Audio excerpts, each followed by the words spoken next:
Mr. Speaker, Canadians want to know what this finance minister has been hiding from them over the past 2 years. They know he hid his stocks in Morneau. They know he hid his ownership in a French corporation, an act for which he was found guilty by the Ethics Commissioner.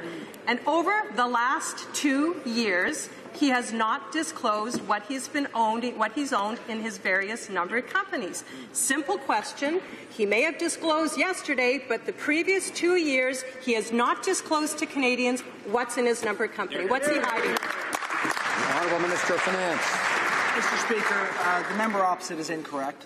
I have disclosed what's in all of my companies to the Ethics Commissioner, and from day one I've disclosed 100% of my assets to the Ethics Commissioner. That is what allows us to do the work that we're doing on behalf of Canadians.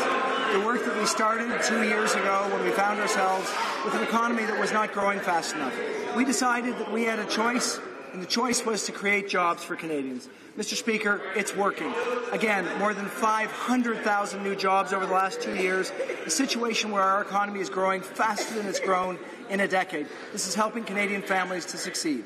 Honourable Opposition. Order. Honourable Opposition House Leader.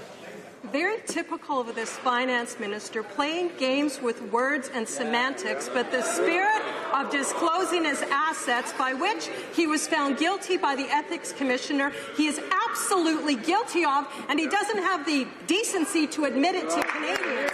This is why they don't trust him.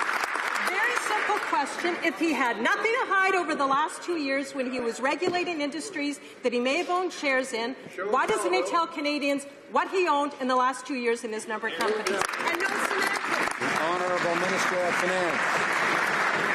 Mr. Speaker, on this side of the House, we don't play games and we don't use semantics.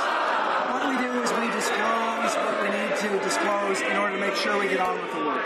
So by disclosing all of my assets to the Ethics Commissioner. Order.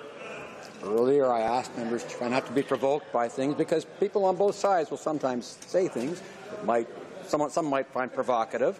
But the challenge for all of us is to be like most of members in this House, of all parties, who are able to sit through question period and hear things that they might consider provocative without reacting. The Honourable Minister of Finance has the floor. Order. Thank you, Mr. Speaker.